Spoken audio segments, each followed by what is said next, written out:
Nowadays, I barely get to practice at all, which really sucks. And it's actually, the busier you get as a musician, the more work you get, traveling and touring and stuff, the less time you get to play guitar, which seems backwards. I think when I was in China, we were traveling so much, the only time I got to play guitar was I'd walk out on stage, pick the guitar up. Here we go. But when I do have downtime, yeah, I just play. I don't worry about anything. I just go for it. And I think if you spend enough time with the guitar in your hands, you just evolve naturally, you know. And I played with a lot of people. That was probably one of the most important things. Is just what would my buddy do over this chord, and then I'd play over it, and we'd be doing two different things, and I'd steal stuff off him. That was really important. Do you get a chance to do that much? Yeah. So that's always a good thing to do. But I guess if anything was ever structured, it would be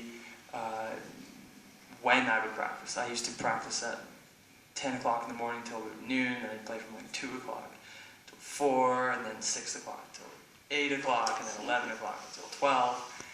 Rinse and repeat. You know, I played a lot doing that. Subsequently, though, I ended up really burning my hand out. So stretch and keep it safe. Does that answer your question? Yeah, sorry. Can I ask another quick question? Sure.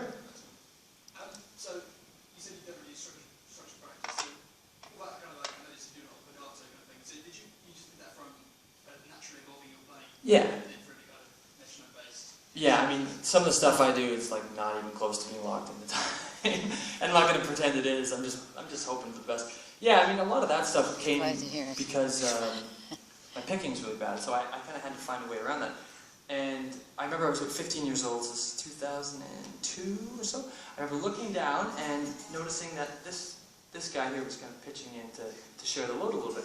And basically, when I'm crossing a string with an upstroke, it takes over for that. So if it was like... I would do...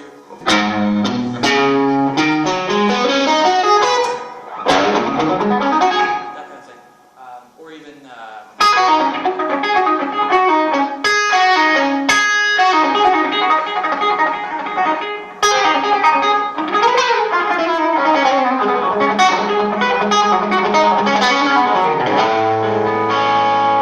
anytime I'm crossing the string, I'm using that. So, yeah, and it just naturally evolved. Just you play so, like I'm talking, you know, I played for about 10 years or so, 6, 7 hours a day. That's a lot of time wasted. No, spent well. not having a girlfriend, not having time for friends. It was crazy, right? Looking back, what are you doing? But yeah, so that's how a lot of that stuff developed. And I think it's important to kind of remember that. If you think about some of the guys that came before YouTube and came before instructional, like how did they develop that stuff? They didn't have anybody. They just did it. Like where did Sean Lane get that stuff, or where did Yngwie get it from? Where he's doing it. You know, it's like who's doing that? Or even Van Halen. Like it's just raw love for the guitar, just hours logged and just kind of seeing what comes out. And one thing actually I was always conscious of though was vibrato, trying to get that even kind of, you don't want that. It's the one thing that just, don't bend if you're going to do that. That was always so important to me, so I worked on that. And that's kind of an easy thing to work on. You just, if it sounds good, then it's good. Cool. Anything else, or what do you guys think? More music? I got a question. Sorry. Where are you? I'm over here. I know, obviously I've been with you today. It's Lee here, by the way. Hi. Have you always not used any pedals? And you've done everything from the volume on the guitar and a good amp sound? Or is this a new thing for you to not be using any pedals? For the most part, it's always been that approach, yeah. I mean, I never had money, ever. So my first guitar was like anybody, the first guitar was a piece of crap. It's a really bad guitar, a couple of the really bad used, what was it, a Frontman 15R, so it had reverb. And for about a year and a half, that was my rig. That was my rig rundown. And I'm using a Squier Bullet into a Fender Frontman 15R. Okay. That was like my thing.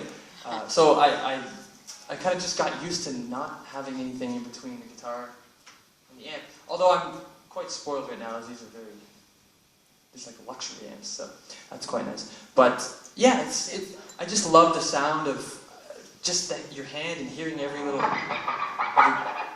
There's like something dangerous about screwing up at any moment and not being able to hide it.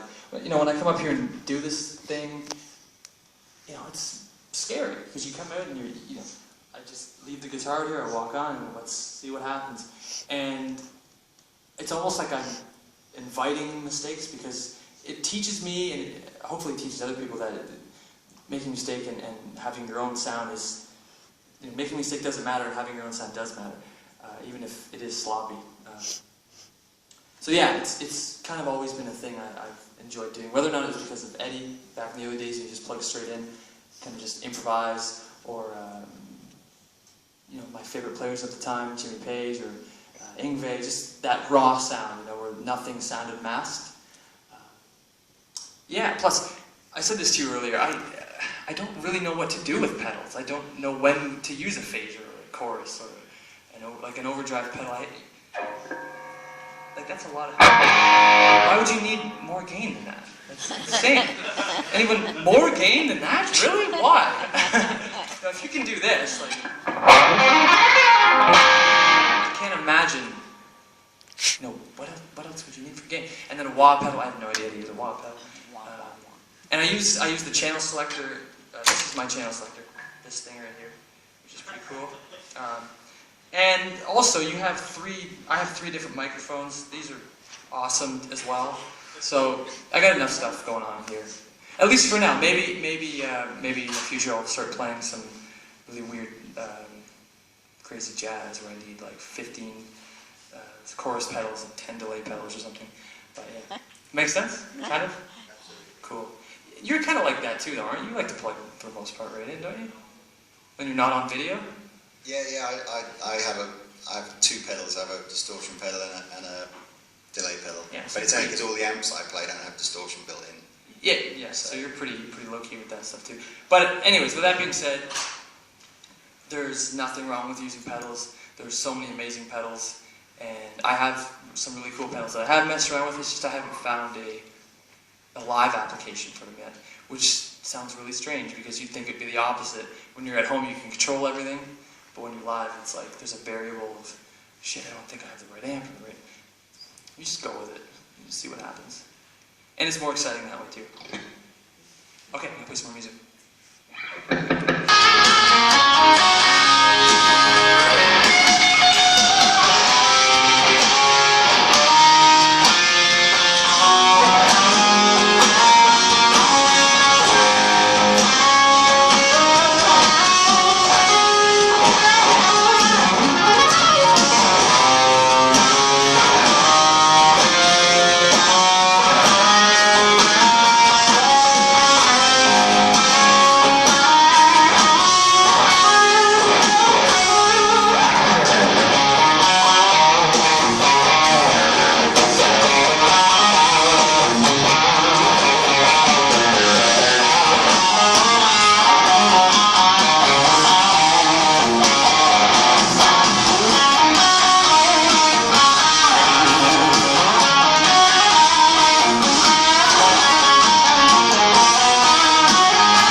Thank you.